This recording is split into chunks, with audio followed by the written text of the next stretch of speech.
How do you know if your workflow is efficient? How do you know if all the things that you've been doing up until now are the most efficient way to achieve something in the edit? Well, it's kind of difficult, and that's why I wanted to bring this episode to you. This is part two of a 3-part series, and we're going to talk about 5 signs. That's 5 signs you need to work on your workflow. We're going to talk about how you can self-diagnose if you need to work on your workflow. Let's get to it.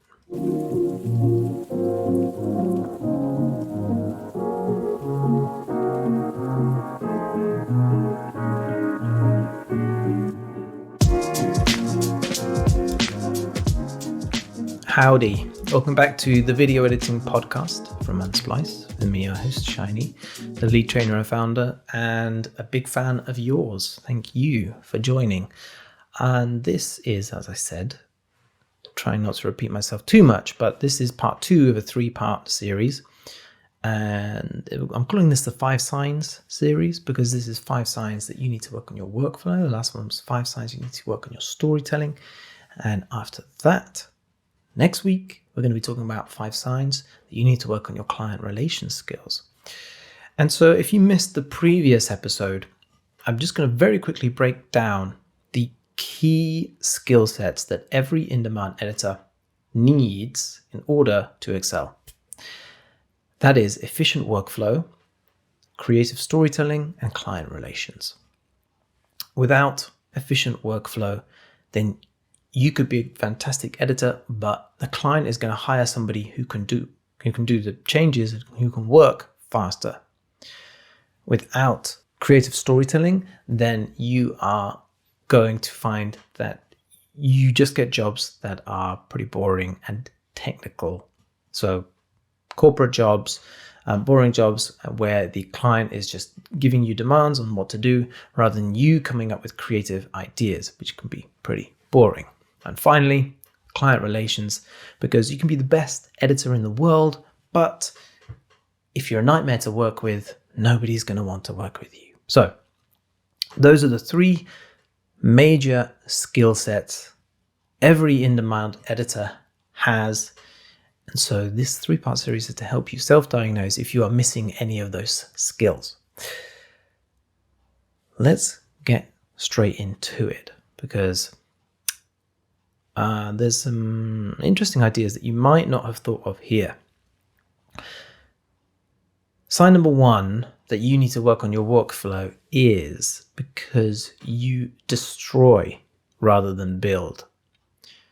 What does that mean? If this is a foreign concept to you, then as you are building your edit, the clue there is in the word I used there, you should be starting from the beginning and working your way forward rather than, as some editors do, certainly if they are less experienced, they will throw lots of rough stuff on a timeline and they'll have a 2-hour timeline or maybe a 30-minute timeline, and then they'll start chopping stuff out until it goes down to time. That would be destroying. So really you want to be building, starting from the beginning and adding things, because every single shot, every single decision that you make will reflect and have correlation to the previous choice you made. So if you're just starting big, you are not creating any opportunities for serendipity. You're not creating any opportunities for symbolism. And so by building rather than destroying, you are looking at the shot that you have in front of you and you're going, what goes next? What works well with this shot, with this music, with this, dialogue? Every single shot should correlate to the one before it throughout your entire edit. And that goes through from the beginning all the way through to the end. So the only way you can do that is by building rather than destroying. So if that is something that you do, that is a sure sign that you need to work on your workflow. And you may be, well, I'm guessing you're self-taught and you've been editing on a regular basis, at least once a week, for several months. But this is something that could be employed. You could use this technique to speed up your workflow. The question is, what is the perfect shot? If you have this shot in front of you, what shot should follow that?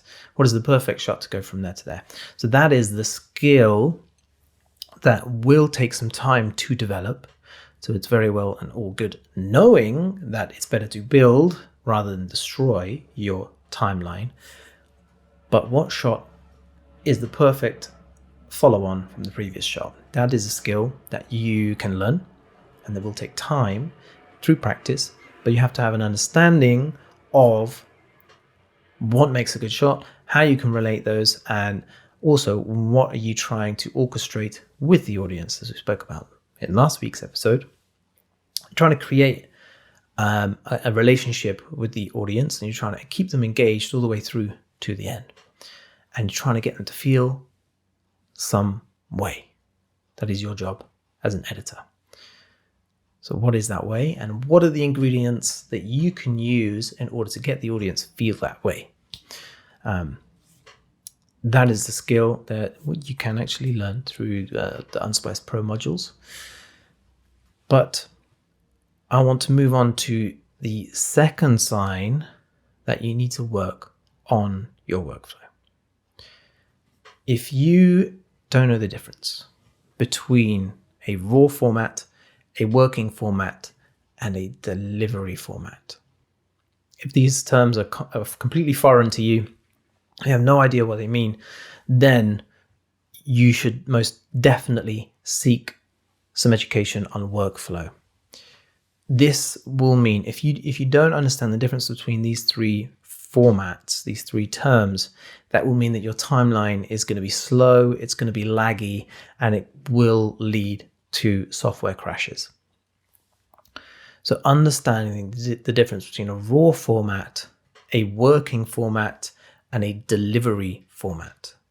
Three different kind of formats of files, assets, video, audio. This relates to all of them.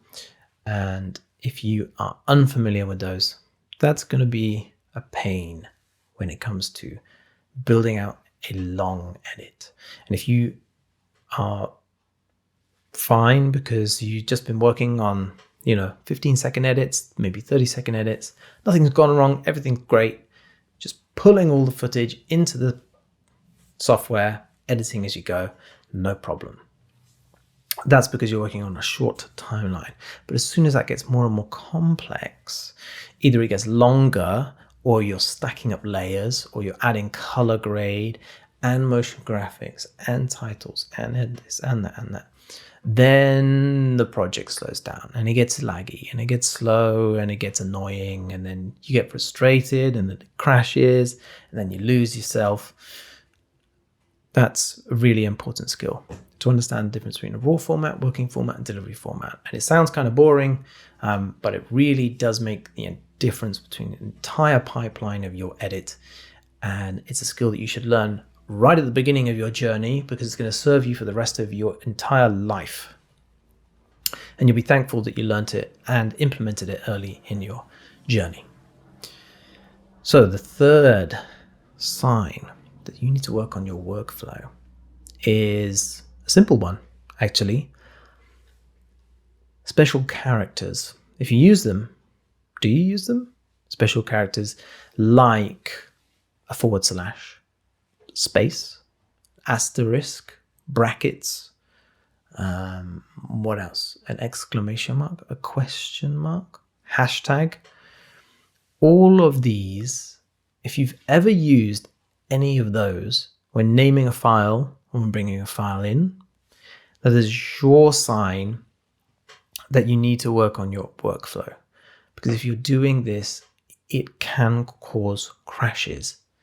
It can cause media to disconnect. It can also mean that if you hand off a project or you move from platform to platform, then you're going to have to reconnect everything manually. It's a nightmare. Don't do that. So if you are self-taught and you didn't know this, then firstly, now you do know this. But secondly, it might be a sign for you to seek some formal education, some mentorship, some training to help you understand some good workflow techniques.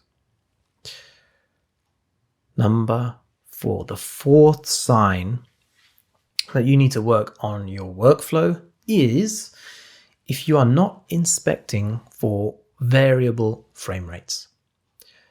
That should be one of the first things that you do as soon as you receive the footage. You receive the footage, you back it up, you organize it, and then you go through it before you even touch your software, your editing software. You want to go through and you need to make sure that you are inspecting for variable frame rates, VFR, because they're the devil. They're the devil's work, and they will cause all sorts of havoc with your editing software. And if that's not one of the first things you do, then you need some education on your workflow. You need to understand a professional technical workflow, because otherwise it's going to cause you so much hassle later down the line, and your project is going to crash, and then you won't know why, and then you'll figure it out, and then you'll transcode it, and then it doesn't actually sync up because now the audio is out of sync. Yeah, imagine that on a bigger project. It becomes an absolute nightmare. So inspecting for variable frame rates should be one of the first things that you do, and that is all taught within the technical workflow module within Unsplice Pro. That's unsplice.com/pro. And before I go any further into that and get deeply absorbed in my anger, I'm going to go on to the fifth sign that you need to work on your workflow, and that is if you are not cutting using a string out. Now, a string out is essentially a timeline with everything on it from a day's shooting. It could be from a day, or there are different kinds of string outs you could have. You could have the entire shoot, all of the footage on a timeline. That is, all of the audio is synced, all of the multi-camera cameras are synced. You might want to organize it then within that timeline with markers, with color coding, with all sorts. But that gives you a good idea of all the footage that's shot, and you can then use that as your base to cut with.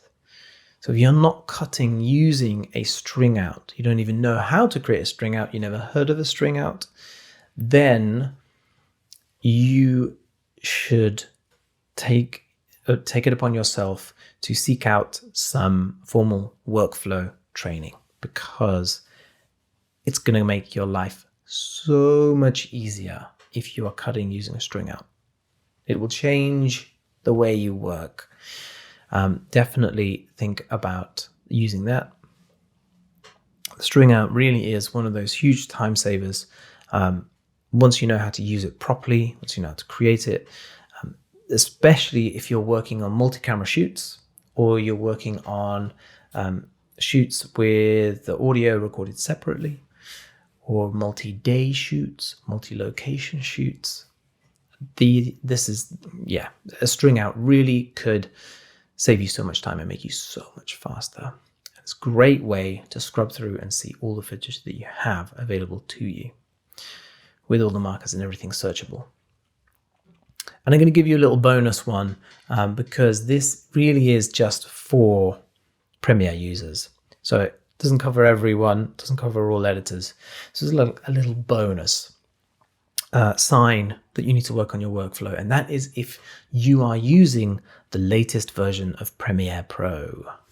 Don't do that, because they're constantly bringing out new versions. Why? Because the last one broke. So always go to the previous calendar year release. The latest one of the previous calendar year normally is the most stable, and use that for your main one for your project. If you decide, but the new one's got some really cool features I want to use, then use it on the side You can use it for small projects, for passion projects, for personal projects, but not for stuff you're getting paid for, because if it breaks and you have to spend half a day trying to sort out your assets or move the project to an older version of Premiere, whatever, that's on you.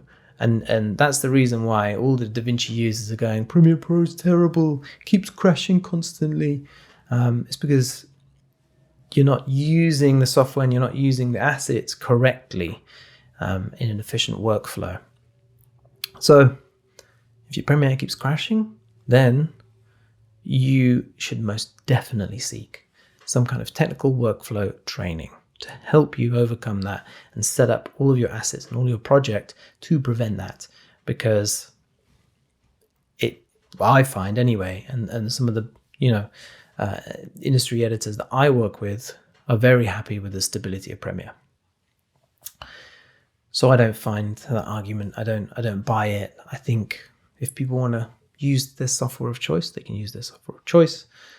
But poo-pooing on other software's flaws is kind of a moot game, really. Is ridiculous, because every piece of software has flaws. But it's one of those subjects that people get very passionate about. And I'm happy to ruffle some feathers. But this is not the podcast episode for that. Today we're just talking about efficient workflow. So if you are listening on your podcast app of choice, so if you are listening on your podcast app of choice, then don't forget to leave up to a 5-star review. And if you are watching on YouTube, which one of these spoke to you the most? Leave a comment below and let us know which of these 5 signs really spoke to you the most. And you're like, yep, guilty, I do that. Because at one point or another, I did all of these. I'm not infallible. I know this, there are, when you're just starting out, or when you're teaching yourself, there are easy ways, or what seem like easy or normal ways to do things that seem like shortcuts. And for example, creating a string out might seem like work, but it actually makes the entire process so much faster.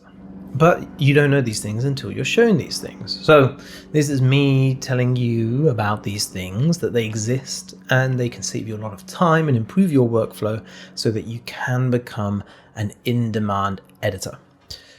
Hope this has been really useful. All of these are ideas, these are concepts that you can all find within modules within Unsplice Pro, within the training within Unsplice Pro. That's unsplice.com/pro if you are interested in that.